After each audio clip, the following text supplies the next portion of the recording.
안녕하세요. 2024년 경찰 1차 23번 문제를 오늘 여러분과 함께 풀어보도록 하겠습니다. 오늘은 형법 파트, 그 중에서도 사회적 법익에 관한 파트로서 방화죄에 관한 문제 풀어보도록 하겠습니다. 요즘에 제가 오늘 날짜가 한 2월 25일인데요. 제가 엊그저께인가요? 기사를 봤더니 다시 공무원의 인기가 좀 올라가려고 있다. 경쟁률이 다시 좀 부활하는 것 같다. 이렇게 좀 기사가 나왔더라고요. 사실 이 사기업이라는 곳이 과거에 이제 가장 문제가 됐던 것이 뭐 4, 5정, 5, 6도 뭐 이런 말이 나오듯이 40대 때 직장을 잃어버리는 경우도 생기고 50대 때까지 버티는 게 쉽지가 않다라는 그런 어떤 굉장히 좀 불안정성 이런 부분들 때문에 소위 철밥통이라고 하는 공무원의 인기가 굉장히 올라갔단 말이에요. 근데 최근에 이제 사기업들이 워낙 뭐 희망퇴직 제도도 좀 충실하게 구현하고 있을 뿐더러 정년도 굉장히 보장을 하고 있고 또 이 근로기준법 등을 통해서 워낙 근로자들의 복지를 탄탄하게 이제 보장을 하면서 사기업에서 이 근로자들의 대우를 높여주니까 이제 뭐 공무원은 잘 안 가려는 거예요. 왜냐면 급여가 사기업이 역시 높기 때문에 죄송합니다. 그래서 최근에 굉장히 공무원의 인기가 급감을 했어요. 근데 역시나 모든 거에는 굴곡이 있다고 보여요. 공무원의 인기가 떨어졌지만 떨어지면 다시 또 올라가게 마련입니다. 계속 추락하지 않아요. 우리나라의 공무원 조직은 반드시 있어야 되는 것이고 또 국가를 위해서 일하는 사람이 없이는 국가가 움직일 수가 없는 거잖아요. 그죠? 그래서 결국은 공무원도 시간의 문제지 사기업처럼 그 복지와 혜택이 점점 늘어나면서 균형을 맞춰갈 수밖에 없다.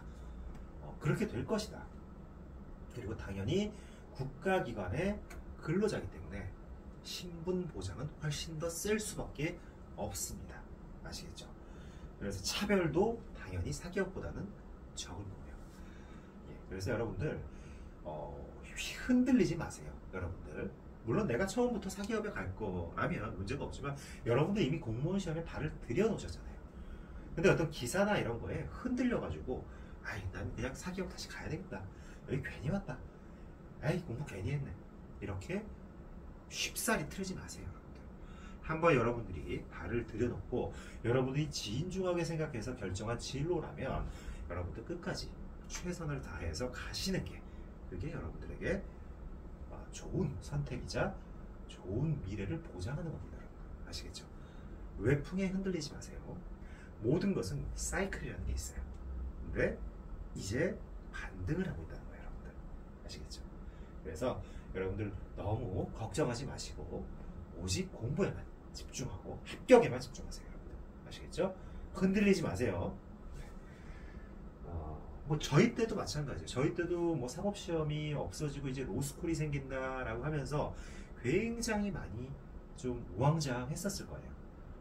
했었죠. 네, 했었죠. 근데 결국은 제도라는 것은 그런 과도기를 거치면 정착이 되고 자리를 잡아가는 겁니다. 지금은 이 로스쿨 제도가 굉장히 자리를 잘 잡았죠.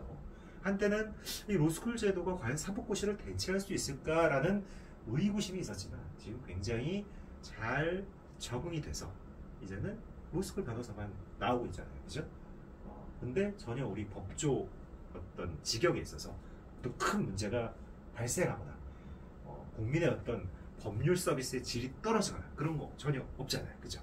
여러분들 다 과도기가 있고 위기 상황이 있으면 다시 또 치고 올라갑니다. 여러분들. 아시겠죠? 변호사들도 인기가 수가 많아지니까 쭉 떨어졌지만 최근에 다시 또 로스쿨 지원자들이 굉장히 올라가고 있어요. 그죠?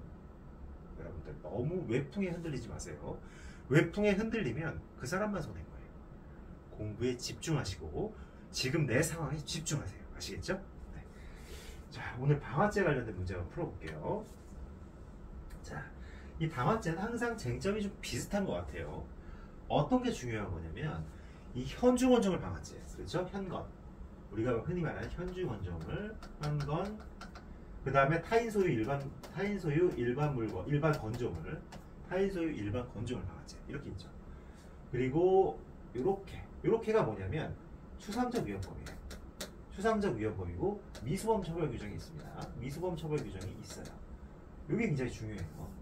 그리고 자기 소유 일반 건조물,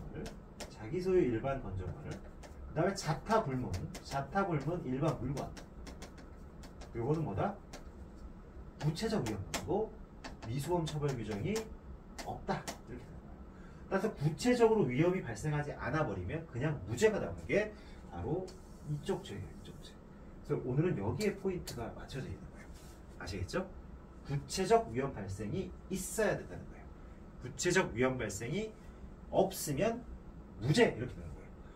추상적 위헌범임에도 불구하고 현주건조물 방아죄와 타인 소유 일반 건조물 방아죄는 미수범 처벌 규정이 있다. 요거. 매번 여기서 시험 나옵니다. 매번. 그리고 무주물은 뭐다? 자기 소유로 본다는 거. 이게 여러분들 항상 방아죄에서 나오는 매번 나오는 레파토리예요. 정말 쉴 새 없이 나옵니다. 이 문제. 그만큼 문제 내기가 좀 편하다고 생각하시는 것 같아요. 판례들도 있고. 자, 그래서 1번 문제 한번 볼게요. 방아죄에 관한 설명 중 가장 적절한 것. 1번. 갑이 지붕과 문짝, 창문이 없고 담장과 일부 벽체가 붕괴된 철거 대상 건물로서 사실상 기거 취침에 사용할 수 없는 폐가예요. 사실상 기거 취침. 그러면 뭐죠? 현주 건조물이 아니라는 거죠. 일반 건조물 정도 될까요? 일반 건조물도 안 될 것 같은데요. 왜냐면 담장과 일부 벽체가 붕괴가 됐어요. 붕괴. 그죠?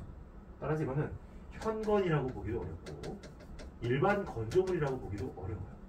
다 아니야. 그럼 이제 결국 자기 소유의 일반 물건, 타인 소유의 일반 물건 이렇게 두 개 남게 되겠네요. 이런 폐가의 내부와 외부에 쓰레기를 모아놓고 태워서 그 불길이 폐가 주변 수목 4-5그루를 태우고 폐가의 벽을 일부 그을리게까지 했다는 거죠. 이렇게. 자, 이렇게 된 거예요. 결과적으로 말해서 이 일반 물건으로 이제 봐야 되는데 이 일반 물건이 쓰레기를 모아놓고 태워서 폐가의 벽을 그을리게 하고 수목 4-5그루까지 태웠다는 거예요. 그렇다면 이건 뭐죠? 실질적으로 구체적 위험이 발생했다고 봐야 되는 거죠. 그죠? 그래서 미수범 처벌은 뭐다? 아니올시다예요. 아니올시다. 기수범이죠. 기수. 이렇게. 그래서 이거는 틀렸다. 틀린 질문이에요. 두 번째. 갑이 A의 집에 불을 놓은 후 불이 붙은 집에서 탈출하려는 A의 집에다가 불을 놨다. 현주건조물에다가 방화를 한 거죠. 실행의 착수가 일어난 거예요. 현주건조물 방화죄가 일단은 일어났는데 불이 붙은 집에서 탈출하려는 A를 막았어요. 별도의 행위가 또 있었던 거죠. 그래서 탈출하지 못하게 함으로써 A가 결국 불에 타 사망한 경우. 이거 어떻게 되죠? 일단 현주건조물 방화죄가 성립되고 살인죄가 성립하는데 이게 뭐죠? 실체적 경험이죠. 실체. 그래서 X. 현주건조물 방화의 실행에 착수했고 근데 이 불에 태워서 이 사람이 치사한 건가요? 불 때문에 타 죽었어요? 아니죠. 가로막아버렸잖아요. 새로운 행위가 있었잖아요. 따라서 살인의 고의에 의한 어떤 그 진로 방해죠. A를 막아가지고 죽인 별도의 어떤 행위에 의해서 죽은 거죠. 따라서 현주건조물 방화죄가 살인죄의 실체적 경험이다. 이렇게 보시면 될 것 같고 3번. 노상에서 전봇대 주변에 놓인 쓰레기에 불을 놓았다. 자, 노상에서 전봇대 주변에 놓인 쓰레기. 일단 현주건조물 아니죠. 일반 건조물 아니죠. 그럼 일반 물건이죠. 일반 물건인데 이거 뭐죠? 무주물이죠. 무주물. 누구 소유인지 몰라. 그럼 자기 소유로 본다고 했죠. 그럼 자기 소유 일반 물건이에요. 자기 소유 일반 물건이죠. 아까 구체적 위헌범이라고 했죠. 공공의 위험을 발생했죠. 자기 소유 일반 건조물 방화죄가 성립한다. 맞죠? 3번 맞습니다. 4번. 형법제 167조의 일반 물건 방화죄는 형법제 166조 일반 건조물 등 방화죄에 대한 관계에서 법정협약 중 특별관계에 있으므로 형법제 166조의 일반 건조물 등 방화죄가 성립하는 경우에는 형법제 167조의 일반 물건 방화죄는 성립하지 않는다. 아니 반대예요. 일반 물건 방화죄, 일반 건조물 방화죄와 관련해서 이 일반 물건 방화죄만 성립하는 거예요. 일반 건조물하고 일반 물건이 같이 있을 때는 아시겠나요? 즉 여기서 일반 물건 방아죄가 일반 건조물 방아죄에 대한 관계에서 법조명령 특별관계가 아니라 일반 건조물들 방아죄가 일반 물건 방아죄에 대한 관계에서 법조명령 특별관계에 있다. 반대라는 거예요. 틀렸다. 아시겠죠? 답은 뭐다? 3번이 됩니다. 3번. 쭉 보시면 1번이 되게 어려웠죠. 1번. 167조의 물건이야. 그죠? 건조물도 아니고 물건이야. 근데 벽을 그을리기까지 했어. 요거는 방아죄의 기수에 이르렀다고 보기는 어렵다. 그래서 방아죄는 미수범으로 처벌했다. 아, 제가 이거 아까 설명을 잘못했네요, 여러분들. 방아죄 벽을 일부 그을리게 한 것만으로는 미수가 성립한다는 게 그을리게 한 것만으로는 기수범으로 처벌될 수는 없어요. 그렇다고 해서 미수범으로 처벌된다? 아니죠, 아니죠. 제가 아까 완전히 설명을 잘못했네요, 여러분들.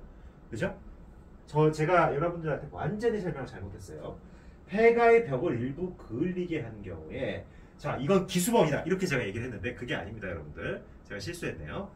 기수범이 아니라 미수범인데 우리가 아까 얘기했죠. 일반 물건 방아죄에서는 미수범 처벌 규정이 없다. 무죄가 된다는 거였잖아요. 그래서 이거는 틀린 거예요. 미수범으로 처벌된다가 아니라 미수범조차도 처벌될 수 없는 거죠. 그렇죠? 여러분들? 제가 해설을 하면서 오히려 틀려버렸네요. 근데 오히려 역으로 여러분들이 더 잘 기억할 수 있을 것 같아요. 그죠? 그래서 일반 물건 방아죄는 이렇게 수목 4-5그루의 폐가 벽을 일부 그을리게 한 정도. 이것만으로 구체적 위험, 공공의 위험이 발생했다고 보기가 어렵고 그랬을 경우에는 원칙적으로는 미수범 처벌 규정이 있다면 미수범인데 이 일반 물건 방아죄는 아까 제가 뭐라고 말씀드렸죠? 공공의 위험이 발생하지 않으면 아예 미수범 처벌 규정이 없기 때문에 무죄라는 거죠. 그래서 이거 무죄죠, 무죄. 이 3하고 반대죠. 3은 공공위험이 발생했으니까 기수범, 성립 이렇게 되는 거죠. 그래서 답은 이건 제가 아까 완전히 설명 잘못했어요. 그래서 이거는 그래서 틀린 거다. 그리고 2번 나머지 부분들은 제가 아까 설명한 그대로입니다. 그래서 이 자기 소유 물건이라는 거, 이 무주물은 아시겠죠? 이것도 굉장히 중요한 포인트가 되고 일반 건조물 방아죄가 일반 물건 방아죄에 대한 법적 영향 중 특별관계에 있다. 이거 굉장히 좀 새롭죠. 4번도. 그래서 여러분들 답은 3번이 된다는 거예요. 제가 1번 해설을 잘못했습니다, 여러분들. 1번 지문 해설을 잘 기억해 두세요. 아시겠죠? 맨날 시험 나. 맨날 나옵니다, 방아죄. 아시겠죠? 네, 오늘 여기까지 하겠습니다.